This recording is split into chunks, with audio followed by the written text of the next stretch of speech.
এই ধরনের বিয়েটা আবার অ্যাকসেপ্টেড না ইউকেতে। ইন্টারভিউ এর মধ্যে এবং সব জায়গাতে বলেছেন যে দেশে আমার ওয়াইফ আছে। আপনি পুরোটা শোনেন। আপনার ক্ষেত্রে এটা পুরো প্রযোজ্য না। আরেকটা গ্রুপ যেটা সেটা আপনার জন্য প্রযোজ্য। কিন্তু আমি উভয়ের জন্য সব ধরনের মানুষের জন্য এই জি। কথাটা বলছি। পার্থক্যটা আপনার জেনে রাখা দরকার। যারা অ্যাসাইলাম ক্লেম এর সময় বলে যে আমার দেশে ওয়াইফ আছে কিংবা হাসব্যান্ড আছে কিংবা আমার এই ধরনের ফ্যামিলি আছে, আমার ওয়াইফ বাচ্চা-কাচ্চা আছে। তারা অ্যাসাইলাম এখানে পাওয়ার পরে তার সেই ফ্যামিলিকে খুব সহজে আনতে পারেন। কলে চলে যাই। কে আছেন আপনি? নেক্সট কলার আপনার প্রসিড করুন প্লিজ। সালাম আলাইকুম। ওয়ালাইকুম আসসালাম। আচ্ছা ভাইয়া, আমার একটা কোয়েশ্চেন ছিল। জি বলুন। কোয়েশ্চেনটা হচ্ছে যে আমি তো এদেশে অ্যাসাইলাম সিকার হিসাবে আছি। আমার অ্যাসাইলাম গ্রান্ট হয়েছে তো এই লাস্ট ইয়ারেই, এই বছরই জানুয়ারির দিকে। আমি আলহামদুলিল্লাহ। দেশ থেকে ওয়াইফকে নিয়ে আসছি এজ এ কেয়ারার হিসাবে। উনি কাজ হুম। করতেছে। তো আমার কোয়েশ্চেনটা হচ্ছে ভাইয়া যে আমি চাচ্ছিলাম এখন আমার ওয়াইফকে আমি ডিপেন্ডেন্ট করতে। যদি আমি ডিপেন্ডেন্ট করতে যাই, আমার কি যে একটু আগে আপনি যেটা বললেন যে 29,000 পাউন্ড এটা দেখাইতে হবে। এটা কি আমার ক্ষেত্রে লাগবে? আপনি আমাকে একটা দুটো প্রশ্নের উত্তর দেন। আপনি যখন অ্যাসাইলাম ক্লেম করেন, তখন কি আপনার এই ওয়াইফের কথা আপনি বলেন নাই যে আপনি অলরেডি ম্যারিড বা কিছু? জি না। তখন আমি সিঙ্গেল ছিলাম। আমি তো অন্যকে পরে নিয়ে আসছি বিয়ে করে। বিয়ে ফোনে-টোনে করছেন নাকি? বিয়ে ওভার দ্যা করেছিলাম, ফোন? সিঙ্গেল ছিলাম। না আপনি বাংলাদেশে আপনার স্ত্রী যখন বাংলাদেশে আছেন, তখন আপনি এখানে আপনারা ফোন কিভাবে করছেন? বিয়ে কিভাবে করছেন? ফোনের মাধ্যমে? যে ফোনের মাধ্যমে করছিলাম। জি, জি। আচ্ছা, এই ধরনের বিয়েটা আবার অ্যাকসেপ্টেড না ইউকেতে। বুঝছেন? ইউকের ইমিগ্রেশন পারপাস এ অধিকাংশ ক্ষেত্রে অ্যাকসেপ্টেড না। আমি এটা কিন্তু কিছু এদেশে সরি ভাইয়া একটা সেকেন্ড। আমি কিন্তু এদেশে আবার ইংলিশ ম্যারেজটা করে ফেলছি।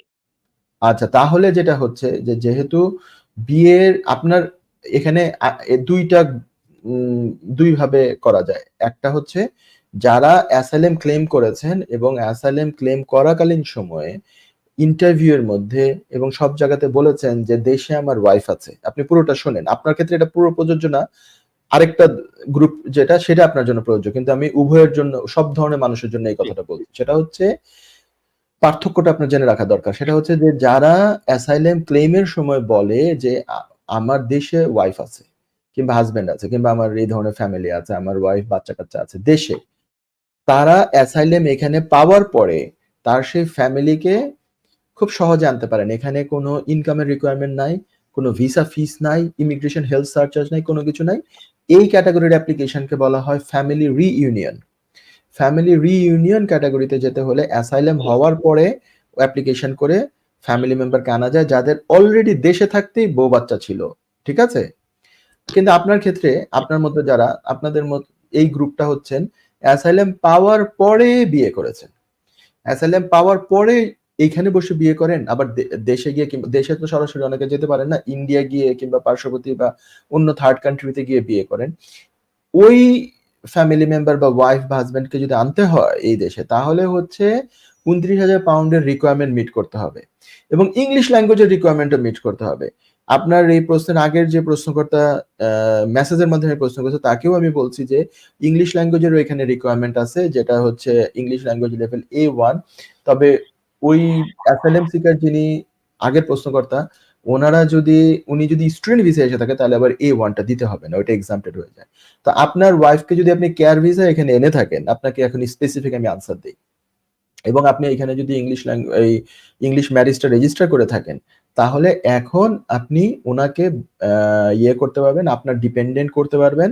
আপনার রিফিউজি স্ট্যাটাসে যে আছেন এইটা ডিপেন্ডেন্ট আপনি তাকে করতে পারবেন। তবে আপনার ইনকাম আর উনার ইনকাম ২ জনের ইনকামে যেহেতু উনিও কাজ করছেন, উনারও কাজের রাইট আছে এবং মানে নিশ্চয়ই বেতন পাচ্ছেন। তো ২৯,০০০ সেলারি ২ জনের মিলে যদি হয় এবং ৬ মাস যাবত কাজ করছেন এমনটা যদি হয়, তাহলে আপনি উনাকে আপনার ডিপেন্ডেন্ট করতে পারবেন। আর কেয়ার ভিসায় যদি থাকে, যেহেতু প্রিভিয়াসলি উনি ইংলিশ ল্যাঙ্গুয়েজের রিকোয়ারমেন্ট মিট করে এসছেন, কেয়ার ভিসা আসার জন্য তো ইংলিশের রিকোয়ারমেন্ট হচ্ছে B1 তো উনি A1 এর চেয়ে বেশি রিকোয়ারমেন্ট মিট করে এসছেন। তো ইংলিশ এখনো উনি এক্সাম্পটেড হয়ে যাবেন। ইংলিশ আর নতুন করে দিতে হবে না A1 তো এইভাবে করে আপনি ওনাকে আপনার ডিপেন্ডেন্ট করতে পারেন। ইনকামের রিকোয়ারমেন্ট প্রযোজ্য আপনাদের জন্য ২৯,০০০ ঠিক আছে? আপনি মনে রাখবেন। আশা করি প্রশ্নের উত্তরটা পেয়ে গেছেন। যুক্তরাজ্যের ভিজিটর ভিসা নিয়ে দুশ্চিন্তা? আপনার আত্মীয় বা বন্ধুর ইউকে ভিজিটর ভিসা রিফিউজড হয়েছে? আপনি কি জানেন হোম অফিসের এই সিদ্ধান্তের বিরুদ্ধে জুডিশিয়াল রিভিউ করা যেতে পারে? উইলডেন লিগ্যাল সলিসিটার্স নিয়ে এলো ইউকে ভিজিটর ভিসা রিফিউজালের বিরুদ্ধে নো উইন নো ফি বেসিসে জুডিশিয়াল রিভিউ করার ব্যবস্থা। জি, ঠিকই শুনেছেন, নো উইন নো ফি। তার মানে আপনি আমাদের ফি শুধুমাত্র তখনই পে করবেন যখন আমরা আপনার জুডিশিয়াল রিভিউতে সফলতা এনে দিতে পারবো।